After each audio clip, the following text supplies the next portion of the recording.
Hey everybody, it's Ryan. Welcome back to How Farms Work. Today we are headed to Hanna, Indiana. Hey, that rhymes.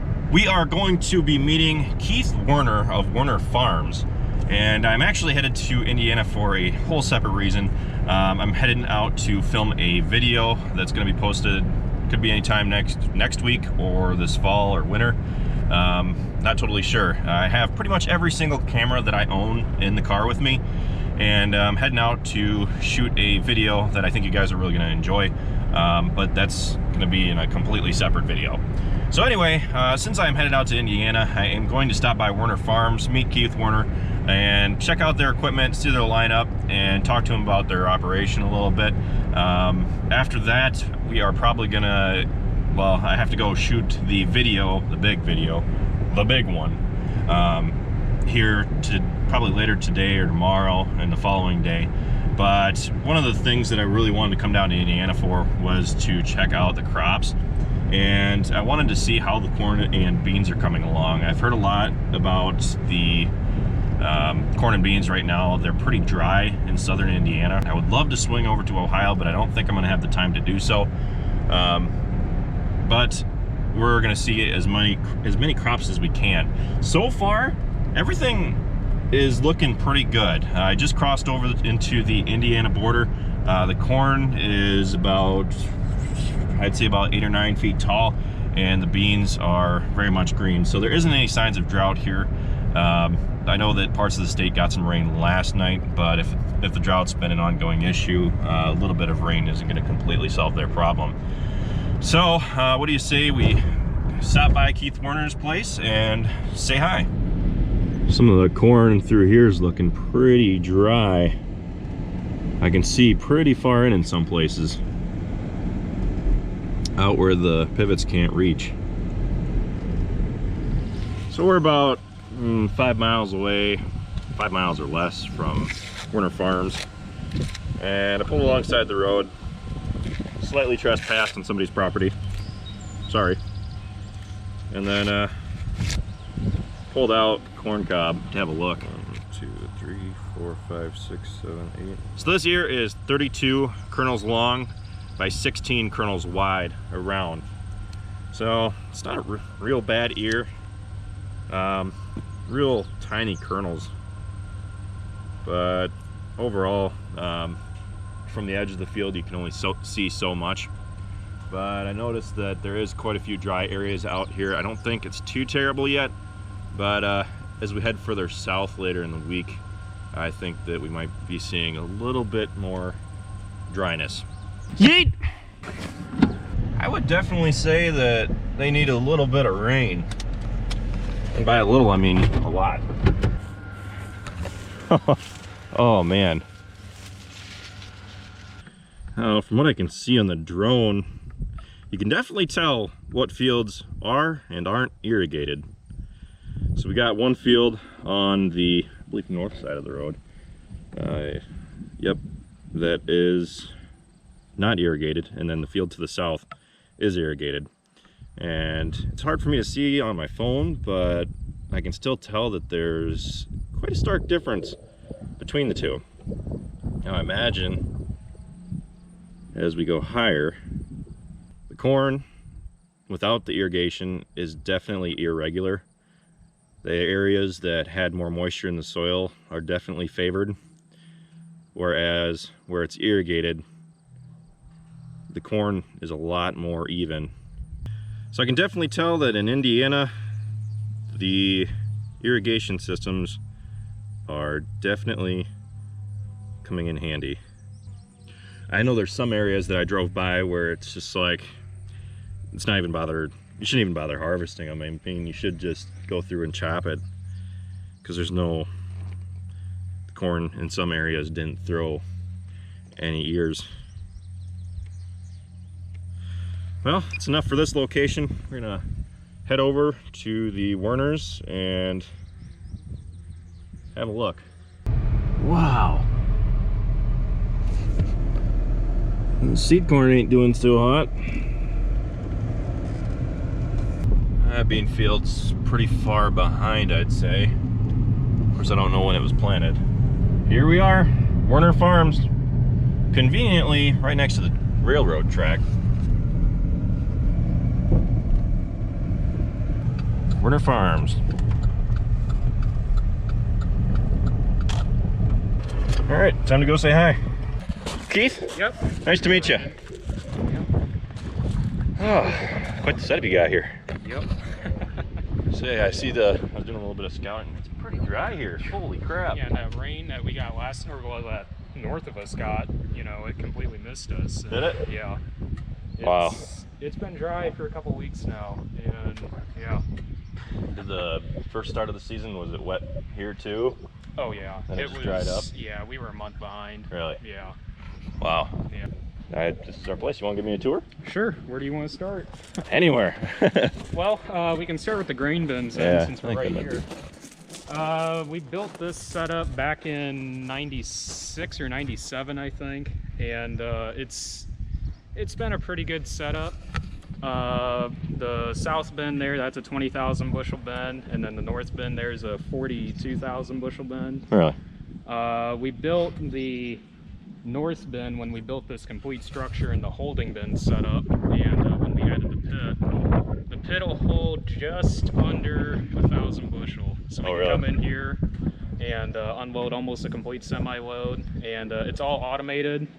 And so basically when we come through here with the semi, we dump it. Cool. And it'll automatically shut off when it runs empty, and it'll shoot up into those holding bins and shoot on over into the dryer, which the dryer's farm fans, and it'll hold about 400 bushels. So once the corn starts coming out of one bin and it empties out of that one holding bin, it'll automatically switch over to the other one. And so basically we don't have to babysit this whole setup. It's all completely automated. So how many acres do you guys run? 1,700 acres, and then 1,000 acres that we picked up for custom harvest work. So, okay. What crops do you run? Corn, soybeans, wheat, and rye. Okay. Yep. Cool. You guys said you just finished up? Yeah, we finished up and rye 2 weeks ago, I think. Okay. Yeah. Sweet little pimped out 4230 you got. Yeah. That was a thing that my dad dreamed up. We used to originally just run a pull type sprayer because everybody asks us, why don't we go back to a pull type sprayer? Well, this is as close as what we've gotten to a self-propelled. I gotcha. So we actually bought this from a retiring dairy farm back 25 years ago, and it had well over 10,000 hours on it when we got it. Oh, really? And these 4230s, man, our 4230 had over 14,000 hours on it when we last sold it, and it was still running great. It needed an overhaul, but it's still running good. Actually, I should back up, not over 10,000, well over 6,000 hours. Okay. And when we got it, it's probably closer to 18,000 by now. Yeah. Still it's crazy amount of hours those tractors put on them.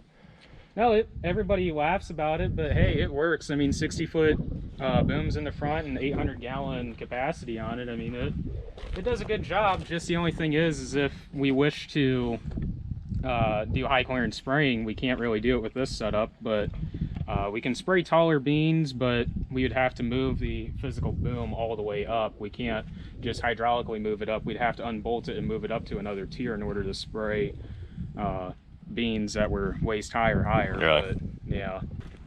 That's crazy.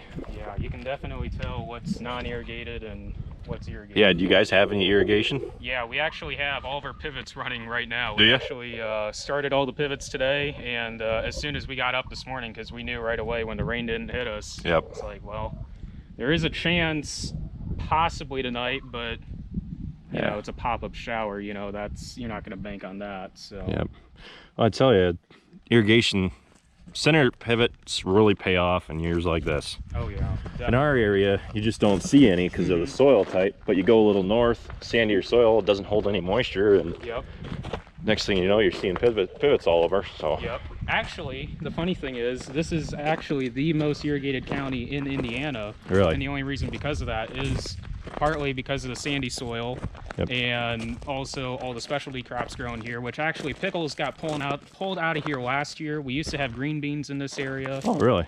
We actually have tomatoes on some of our fields. Yeah.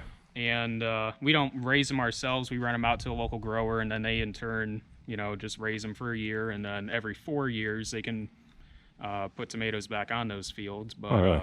yeah, and especially with the epicenter here of seed corn. Mm-hmm. So you got Pioneer, you got DeKalb, you got Monsanto, Bayer, Remington, and all the others. We got in the field at the end of April. Did you? And we ended up getting some, I think probably like 175 acres of beans in the ground. And then we just planted the corn plot and the bean plot the same day. And then we immediately just put the planter back in the shed. And that was a hard thing to do. Everybody was going hard planting, and we're like, you know, there's a lot of cold weather coming our way. It's like, you know, that's not good for corn. So we ended up keeping the planter in the shed. Really? And a lot of the corn that got planted in that cold time period, you know, it's not looking too good. Even in our area, a lot of farmers went out and planted. We got snow April 27th and got snowed on. Yeah. And the corn that was planted before that date, it's uneven. What kind of equipment you got? Well, here we got the combine. Actually, you can hear kind of the excavator in the background back there. We're just working on getting that ready to go, since really this is our off season. And after wheat, we pretty much don't have anything really going on, and just basically doing some little bit of service before fall. Okay. And yeah. That's 690. When did you guys get this? So we picked that up back in December 19th at Maury's auction down in Milford, Illinois. And we were actually looking at a 9870, and we were actually going to run a 9870 and a 9650 at one point, and then a year later get rid of the 9650 and eventually trade that 9870 in for like a 680 or 780. This came about because it was a good deal and we were at the right place at the right time. How far away is the elevator from here? Where do you guys take your crops to? Well, we do a lot of business with Cargill. Okay. And we do a fair amount of business locally with our local co-op up in Union Mills. They're about 10 miles, 12 miles away, I believe. So now Keith is driving us to another one of their sheds where they have the rest of their equipment. So we got 8530 there. Yep, we got the 8530 here and the 4630 here, which actually hasn't left the shed ever since we put the 8530 on the grain drill this year. Oh, really? Yeah. Most of the time it's just, normally for what this tractor does is pull the grain drill, pull the 20-foot batwing, and spread fertilizer. When we ever plant wheat, we actually get a load of fertilizer in and borrow the co-op spreader and just pull that. So otherwise that's basically all it does. So ever since we started pulling the grain drill with the 8530, which is extremely overkill, but we just, you know, the 4650 used to pull the grain drill at one time. It's just right now it's set up so good with the planter that we didn't want to convert everything over to the 8530. And plus, to be honest, it's got 4,400 hours on it, or just over 4,400, and we got it at 4214, I think, at the auction last year. And I've put probably at least 95% of the hours on it, just because Dad's just haven't had time to really drive it that much, because when we got it, it was on grain cart, and that's the IVT on that's really nice with the grain cart, but he just hasn't had much wheel time with it. So it's a really clean tractor. Yeah, actually it actually had a H480 loader on the front of it with duals. The duals are off over at the farm, but yeah, so it actually had a huge loader on it, and they ended up parting that all out, even the buckets and the grapple bucket and the pallet forks that were with it, all individually at the auction. And to be honest, what the loader went for, we almost should have bought it. Really? How cheap it went, yeah. What year is this Freightliner? 93 or 95. Is it? Again, actually the Kenworth's either a 93 or 95 also. So one of these is a 93 and the other one's either a 95, so. It's kind of like mine. Yeah, yeah. Cool. It's got about 530 on it, 530,000, and the Oh, other really? one's got 560. Both 12.7 Detroits in them. Two pieces of equipment that really don't see much use. I was gonna say, I'm like, how long has these been sitting here? The disc honestly hasn't been moved in the shed for 6 years now. And really we only use it when we're taking out of woods and we're trying to break up the roots a little bit more out there from when we took the woods out. And then the field cultivator actually gets used once a year just for leveling up a tomato field, because they actually ridge it a little bit, so we actually take the field cultivator out there and level it up quite a bit. Gotcha. And get it back to where it should be. Pretty clean 4650 too. You guys take pretty good care of your equipment. Yeah, 1983 4650. Honestly, on hours, I think it's got near 10,000 hours on it. Really? Well, it doesn't look the part. It's got 13,000 on it, and 4430 close to 10, I think. Really? Yeah. Cool. Yeah, so we actually ended up buying these tanks with a neighbor. A neighbor bought some of these tanks as well up at Valpo. I believe it was, I don't remember exactly where we got these, because we actually got these around the same time we built the building. I was gonna say, you must have built the shed around them. Yeah, we ended up pouring the dike down and ended up setting them in there, and then Farm Builders built around them. One in front of us, I believe, holds 20,000 gallons, and the one right there on the right side of it's 15,000 gallons. Sheesh. To be honest, we need to be buying our fertilizer off season. We don't actually really do that, and we honestly, looking back, don't really know why we don't, because we have the capabilities here, we have the storage, and this year we're going to start buying our fertilizer off season and storing it, because, like, again, we have the capabilities to do it. And save quite a bit of money doing that. yeah, 630 here, 1959, and yeah, so this will be definitely an upgrade from coming from the 8-row going to a 12-row. What is this? 612C. 612C, okay. Yeah, 2012. How much did you get it for? 30, mid-30s, I think, because we ended up trading our 9650 off with, well, actually, no, not mid-30s. That was the total price of it. The ended up price after trade, because we traded the 9650 in and the 8-row for this, and still had the boot some. I think about 12.5. I think we ended up having to boot. Yeah. But yeah, it's crazy, you know, think about it, you know, you got to trade in a combine and a corn head, and you can't even pay for a corn head. But it's in really good shape. Honestly, we haven't really looked at it too much since we've gotten it, but there is probably a couple things we need to do to it yet before this fall. And yeah. But the biggest kicker is we have a 16-row planter and 12-row head now. But the custom harvest work is all with a 12-row planter, so that'll actually go fairly smooth with 500 acres of corn over there. So, but the only downside is opening up fields on our side until we get a bigger planter and go to a 24-row someday. But we really don't see the benefit to going to a 24-row just yet until we get some more ground. But, yeah. All right. Well, I appreciate you inviting me down here. Yeah, I really appreciate the tour. Yeah, no problem. Got a pretty sweet setup down here. Yeah. So we're going to be hitting the road here again and checking out some more of the crops in Indiana. So it's the next day now. I just left the farm that I was filming on, and I cannot wait to share with you guys the footage that I took today. Unfortunately, it might be a while. I think by the time I get all the footage put together how I want, it might be a while. Turn left.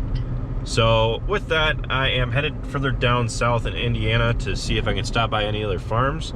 But I'm just kind of taking a leisurely stroll. I want to see how the corn and beans look as I head further south, because I heard that it is pretty dry. I was talking to some of the guys here in northern Indiana, and they said that it's very dry here, but it is pretty normal as well. I guess they can pretty well expect that if they go 2 or 3 weeks without any rain, which even up by us, 2 or 3 weeks without any rain would get us to the point where we would need more, but it wouldn't kind of torch the crops like it does here. Last night I stayed in Indianapolis, And what I noticed that as I headed south from North Judson was that up in northern Indiana, it is fairly dry up there. However, there's a lot of center pivot irrigation. The further down south I came, and when I got to about a 50-mile distance within Indianapolis, I noticed that there weren't really all that many crop irrigation systems anymore that I was seeing. And the crops were looking actually pretty good.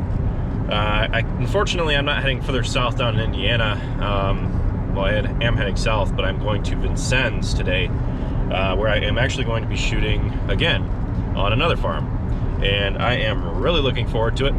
So I'm just outside of Vincennes right now, and it's actually, the crops have looked pretty good along the way. In some places you could tell that it was a little dry, but I think that the soil type here is probably less sandy than northern Indiana. And I really haven't seen any crop irrigation systems since I left North Judson, and probably about halfway between North Judson and Indianapolis was where I saw the last one. I know they're out there, but I just haven't been able to see them. I've been trying to stay off the interstate as much as I can because I'd like to take the back roads and actually get out there and see what the crops are doing. But I'm coming into Vincennes right now. I'm about to stop at a farm that I'm going to be shooting at. After this, I'm gonna probably swing out through Illinois and possibly head home today. It's about a 6-hour drive, 6 or 7 hour drive from where I'm at now. And I've heard that Illinois has had a lot of issues too. But one thing that I am noticing as I'm driving though is that there is a lot of beans west of Indianapolis, and I'm definitely seeing more beans than corn. I don't know if that has anything to do with the weather that we had this spring, but I know that a lot of farmers were rained out. So after I'm done shooting here, we are going to swing out through Illinois. Toy store! Spot that from a mile away. Now I'm definitely seeing some corn here in Vincennes that's got a little bit of heat stress. Here it's not too bad. Beans look a little curled up. I can definitely tell that they do need some rain. But I think the next few weeks here are probably going to make it or break it for them to see how the yields turn out. I don't know if any rain is in the forecast for this part of Indiana. But so far, I mean, the beans actually look pretty good. It's just that they're slightly curled. After a long but awesome day of filming, we are heading to the John Deere dealer in Vincennes with John, who is a farmer down here, who actually hooked me up with what we filmed today. And I'm not totally sure when these videos are going to come out. I'm going to be putting a lot of time and effort into making them, so it might be a while before they come out. But I think that they should be pretty awesome. So anyway, we are right on the Indiana-Illinois border, and we're going to check out the John Deere dealer because there is a cool looking S690 with tracks on it. And then after that, we're going to Subway, and then I'm going to begin the long drive home. So looking around at the crops down here, what I'm noticing is that in this area there's a lot of irrigation. So I talked to John about it, and what he said was that soils around here are more sandy, and he said that out east they have more clays, which would explain why they had fewer irrigation systems out there, because it can hold water better. If they go a few days without rain here, and the corn pretty well gets torched. He said he's not too worried about the corn in this area as far as the drought affecting the yield. He said by this point it's pretty well set. But I do notice that the corn is starting to dry out from the bottom going up.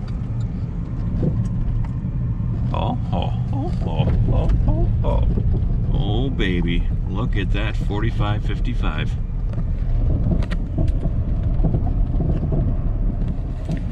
You can tell what kind of tractors I like. I really like the classic Iron Man series.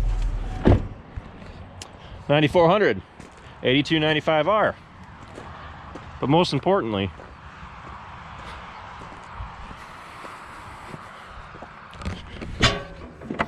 oh, it's locked. I've been bamboozled. Yeah, robbed of my experience to sit in a 45, 55. So that's been a concept for a long time. Putting the 3-point control in the back. Cool. Now where's this thing that you wanted to show me? It's up at the college. They don't have it here. Oh, it's not here? No, it's not here. Yeah. Ah. It was an S-Series combine on tracks. Really? Yeah. Man, that thing looked mean. But there's one of floaters over there. That doesn't look too bad. Oh. They just unveiled a new, I go to Vincent's University. They just unveiled a new building that cooperated with John Deere. Really?